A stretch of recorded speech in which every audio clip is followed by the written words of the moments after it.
आज की इस वीडियो में दोस्तों मैं आपको बताने वाला हूं कि HDFC बैंक के इस मोबाइल बैंकिंग एप्लीकेशन में पहली बार रजिस्टर कैसे करते हैं।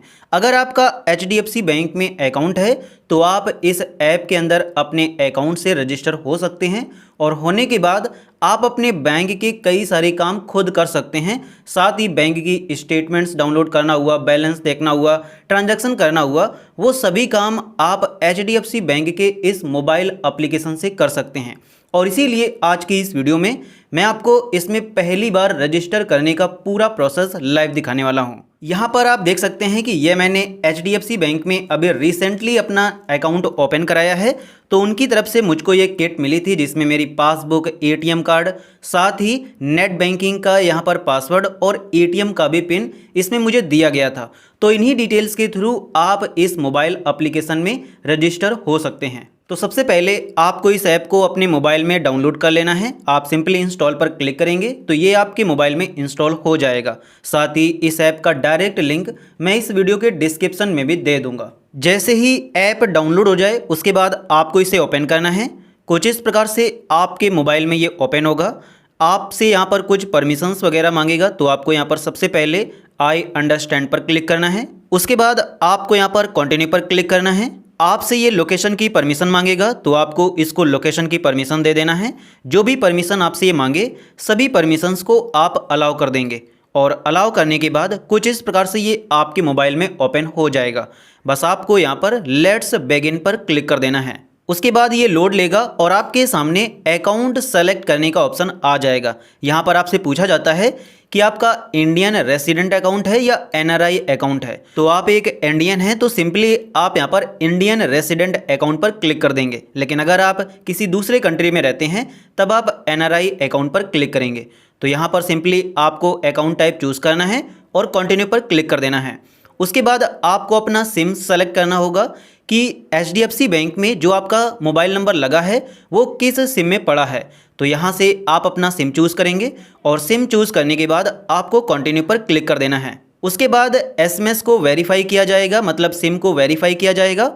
और जैसे ही सिम वेरीफाई हो जाएगा तो आपके सामने आपके बैंक अकाउंट का कस्टमर ID निकल कर आ जाएगा। ये कस्टमर ID आपके सिम के द्वारा ही सेलेक्ट हो जाता है, मतलब जिस अकाउंट में आपका मोबाइल नंबर लगा होता है उस अकाउंट का कस्टमर ID आपके सामने आ जाता है। आपको कस्टमर ID को सेलेक्ट करना है और सेलेक्ट करने के बाद कंटिन्यू पर क्लिक कर देना है। उसके बाद आपके सामने ये पेज आएगा जिसमें आप इसमें 2 डिटेल्स को डालकर लॉगिन कर सकते हैं।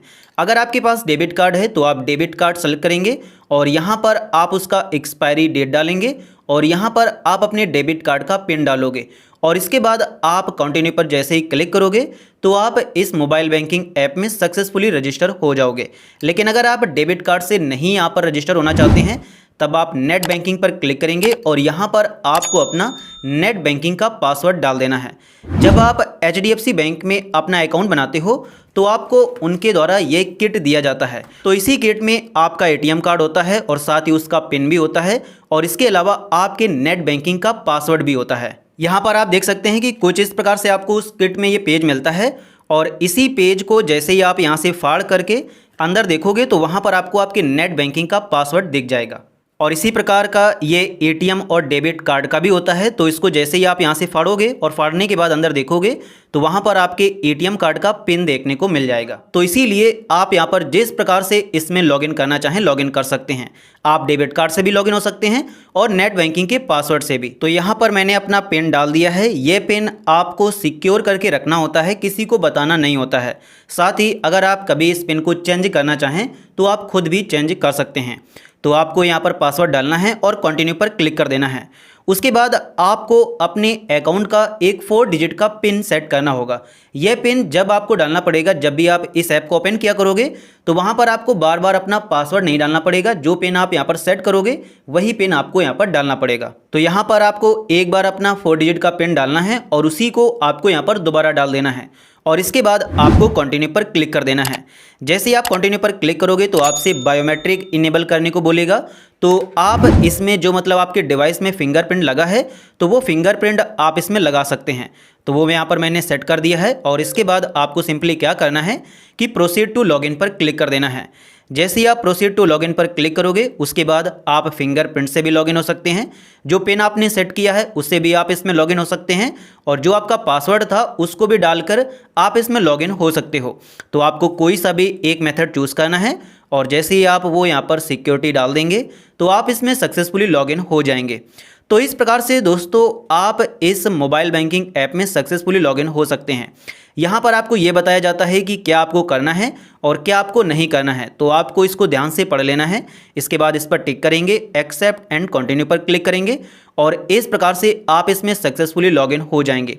यहाँ पर आप देख सकते हैं कि मैं इसमें सक्सेसफुली लॉगिन हो गया हूँ। यहाँ पर आपको कुछ फीचर्स बताए जाते हैं तो आपको इनको ध्यान से देख लेना है और उसके बाद कुछ इस प्रकार से आप इस एप्लीकेशन में सक्सेसफुली लॉगिन हो जाएंगे। यहाँ पर आप देख सकते हैं कि मैंने अपना नया अकाउंट ओपन कराया था जिसमें मैंने 20,000 रुपीज़ डिपॉजिट किए थे। इसके बाद अब आप इस ऐप से जो कुछ भी करना चाहें आप कर सकते हैं। आपको यहाँ पर कई सारी सर्विसेज देखने को मिल जाती हैं, यूपीआई की, मनी ट्रांसफ़र करने की, बैंक में डिपॉजिट करने की, इन्वेस्ट करने की, लोन लेने की, मतलब जो भी बैंक में जाकर आप काम कराते हो वो काम आप यहीं से भी कर सकते हो। कुछ केसेस में आपको ब्रांच विजिट करना पड़ सकता है लेकिन बहुत सारे काम यहीं से हो जाते हैं। ट्रांजैक्शन देखना हुआ, चार्जेस देखने हुए, सब कुछ यहीं से हो जाता है।